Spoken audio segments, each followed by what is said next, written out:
تو انہوں نے بہرحال اپنے جو قانون جو بنائے تھے جو پاس کیے تھے ان کو واپس لینے کا وہ کر دیا ہے۔ اور رائٹر اس کے بارے میں کیا کہہ رہا ہے، رائٹر کی بھی بتا دیتا ہوں، رائٹر کی رپورٹ کے مطابق 3 قوانین پر اچانک رعایت کا فیصلہ آئندہ سال کے آغاز میں بھارت میں سب سے زیادہ آبادی والے ریاست اتر پردیش اور دیگر 2 شمالی ریاستوں میں جہاں بڑی تعداد میں دیہاتی آبادی ہے، انتخابات سے قبل سامنے ہے کہ وہاں انتخابات ہونے جا رہے ہیں آئندہ سال، یہ جو ابھی آنے والا سال شروع ہو رہا ہے اس میں انتخابات ہونے جا رہے ہیں، جس کی وجہ سے جو ہے نریندر مودی ان کی سرکار جو ہے انہوں نے یہ فیصلہ لیا کہ اس قانون کو واپس کر دیا جائے، ورنہ میں بہت بری جو ہے شکست ہوگی۔ اور اب ہم اپنی دوسری خبر کی طرف چل پڑتے ہیں، جس میں سکھ برادری جو ہے وہ کھل کر مسلمانوں کے ساتھ کھڑی ہونے کو تیار ہو گئی ہے۔ جب سے مودی سرکار آئی ہے انڈیا میں مسلمان کمیونٹی جو ہے خاص طور کے اوپر ان سے بہت برا سلوک پیش کیا روا رکھا جا رہا ہے، باقاعدہ بزرگان جو ہیں بہت سے ایسے ویڈیو کلپس آئے ہیں سوشل میڈیا کے اوپر جس میں مسلمانوں کو جو ہے پکڑ کے ان کے جے شری رام کے نعرے لگانے پر ان کو آمادہ کیا جا رہا ہے، ان پر زور ڈالا جا رہا ہے، ان کو مارا جا رہا ہے۔ پھر کئی ایسی ویڈیوز بھی ہیں جن میں باقاعدہ جو بزرگ تھے مسلمان ان کی داڑیاں بھی جو ہیں کاٹی گئی اور ان کو جے شری رام کے نعرے لگانے کا کہا گیا۔ تو پچھلے جب سے مودی کی حکومت آئی بہت زیادہ ظلم روا رکھا جا رہا تھا مسلمانوں کے ساتھ۔ تو آج جو ہے یہ بھی آج کی رپورٹ ہے جس میں یہ اسکرین کے اوپر چل بھی رہی ہے، جس میں یہ کہہ رہے ہیں کہ بھارت میں گردواروں نے بھی نماز جمعہ کے لیے دروازے کھول دیے۔ ایک ہندو تاجر کے بعد گردواروں نے بھی مسلمانوں کو اپنے ہاں جمعے کی نماز پڑھنے کی پیشکش کی ہے۔ بعض ہندو تنظیمیں پچھلے کئی ہفتوں سے گروگرام میں میدانوں میں نماز جمعہ کی ادائیگی کے خلاف مہم چلا رہی ہیں۔ ملکی دارالحکومت دلی کے نواح میں واقع ہریانہ کا گروگرام گزشتہ کئی ہفتوں سے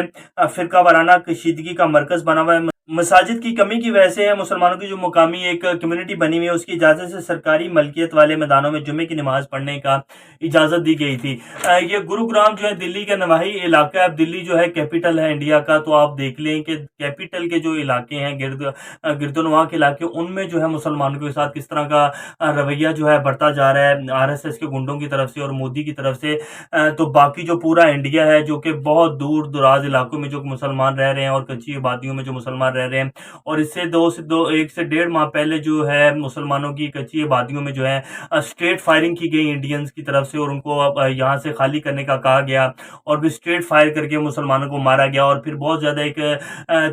ویڈیو کلپ بھی وائرل ہوا تھا جس میں صحافی جو ہے ہندو صحافی جو ہے وہ مسلمان کی مرے ہوئے کی لاش کے اوپر جو ہے وہ کود رہا ہے۔ تو یہ اس طرح کا رویہ جو ہے مسلمانوں کے خلاف بڑھتا جا رہا ہے اور یہ دلی کے بالکل یعنی کہ ارد گرد کے علاقوں میں ہو رہا ہے۔ تو یہیں سے آپ اندازہ لگا لیں کہ مودی اور آر ایس ایس چاہتی کیا ہے مسلمانوں کے ساتھ کرنا اور وہ کس طرح کا رویہ جو ہے بڑھتا جا رہا ہے۔ بہرحال اس میں جو ہے سکھ جو ہے لوگ سکھ تنظیم اور سکھ پورا پنجاب جو ہے اس کے ساتھ ساتھ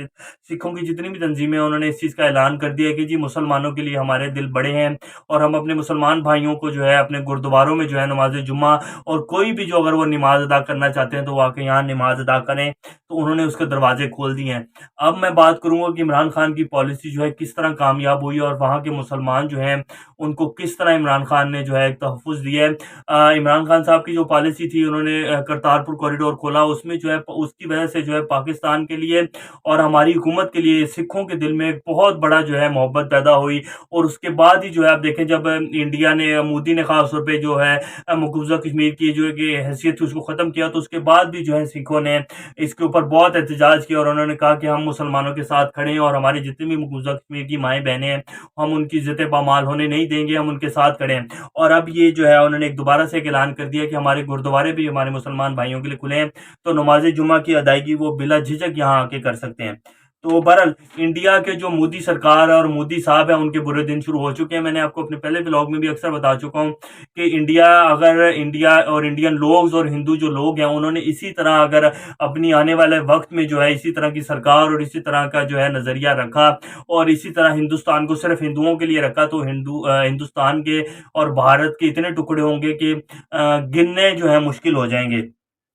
تو یہ کچھ لیٹسٹ اپڈیٹس تھی۔ اب ہم لاسٹ میں بات کر لیں گے کہ امریکہ جو ہے اس کی کیا دوگلی پالیسیز ہیں۔ امریکہ کی ایک نئی رپورٹ جو سی پی سی پچھلے 1-2 دن سے بڑا شور مچا ہوا ہے اس کے اوپر کہ امریکہ نے پاکستان کو جو ہے مذہبی آزادی کی خلاف ورزی کرنے والے ملکوں میں پاکستان کو جو ہے برقرار رکھا ہے، جبکہ سفارشات کے باوجود جو ہے انڈیا کو اس لسٹ میں نہیں رکھا۔ 2018 میں پاکستان کو اس لسٹ میں ڈالا گیا تھا امریکہ کی طرف سے کہ جی امریکہ کی طرف سے پاکستان کو کہ جی پاکستان میں جو مذہبی لوگ ہیں اور جو مختلف اقلیتیں رہتی ہیں ان کو آزادی نہیں ہے، حالانکہ پاکستان اقلیتوں کے لحاظ سے سب سے دنیا کا سیفسٹ ترین کنٹری ہے، اور پاکستان میں اقلیتیں جتنی محفوظ ہیں، ہمارے سکھ بھائی، ہمارے کرسچن کمیونٹی کے جتنے بھی بھائی ہیں، ہمارے ہندو بھائی جو ہیں بالکل محفوظ ہیں، کوئی ایسا شرپسند جو ہے واقعہ اور کوئی ایسی چیز جو ہے سامنے نہیں آتی۔ اگر کوئی اکا دکا واقعات ہوتے ہیں، ابھی بھی کچھ دنوں پہلے جو ہے ایک واقعہ ہوا سندھ کے نواحی علاقوں میں، تو وہاں جو ہے ایک مندر کے اوپر جا کے مسلمانوں نے کچھ وہ توڑ پھوڑ کی، تو اس کے بعد جو ہے پورے مندر کی تعمیر جو ہے دوبارہ کروائی گئی، اور جو لوگ تھے ان کو پکڑا گیا، ان کو کیفر کردار تک پہنچایا گیا۔ تو پاکستان میں اقلیتیں جتنی محفوظ ہیں، پوری دنیا کی اگر آنکھیں کھلیں، اور خاص طور پہ مغربی میڈیا اور خاص طور پہ امریکہ ہے، اگر وہ بالکل فیئر ہو کے فیصلہ کرے، تو اقلیتیں جو ہیں ان کی تباہی کے دہانے پر اوپر اگر کھڑی ہیں تو وہ صرف انڈیا میں کھڑی ہیں، اور انڈیا میں جتنی پوری اگر آپ دیکھیں نیوز کو اٹھا کے دیکھ لیں، C N N B B C کی رپورٹس پڑی ہوئی ہیں اس کے اوپر کہ انڈیا میں اس ٹائم جتنا مذہبی وہ کیا جا رہا ہے اور جتنا اقلیتوں کو دبایا جا رہا ہے، اور خاص طور پہ مودی جب سے آیا ہے تو اقلیتوں کے ساتھ جتنا ظلم روا رکھا جا رہا ہے، تو اس کو دیکھا جائے تو انڈیا کو تو بلیک لسٹ کر دینا چاہیے، پوری دنیا سے اس کا جو تعلق ہے اور ٹریڈ ہے اس کی بند کر دینی چاہیے۔ لیکن امریکہ کا ہاتھ ہے انڈیا کی پش کے اوپر، اور امریکہ انڈیا کو کھڑا کرنا چاہ رہا ہے پاکستان اور چائنا کے مقابلے میں، تو امریکہ کی یہ بہت بڑی بھول ہے۔ جیسے امریکہ نے ایک بہت بڑی بھول کی تھی کہ وہ افغانستان آیا تھا، افغانستان کو جو ہے وہ سر کرنے آیا تھا، اور افغانستان میں دیکھنے آیا تھا، افغانستان کو بلکہ وہ کرنے آیا تھا کہ میں یہاں سے بالکل جو ہے طالبان کا اور القاعدہ کو صفحہ ہستی سے مٹا دوں گا۔ تو لیکن جو امریکہ کے ساتھ ہوا، اور پھر جتنی پوری نیٹو کی طاقت تھی، پوری دنیا کی طاقتوں کو جو رولا گیا افغانستان میں، پوری دنیا نے اس کو دیکھا، تو امریکہ کی یہ بھی بہت بڑی بھول ہے کہ انڈیا کو پاکستان اور چائنا کے سامنے کھڑے کر دے گا، ایسا امپاسبل ہے۔ تو یہ کچھ آج کی اپڈیٹس تھی۔ پاکستان زندہ باد۔ انشاءاللہ نیکسٹ خبروں کے ساتھ دوبارہ آپ لوگوں کے سامنے حاضر ہوں گے، تب تک اپنا اور گردنواں کے لوگوں سب کا خیال رکھیے گا، اور چینل کا بھی خیال رکھیے گا۔ اللہ حافظ۔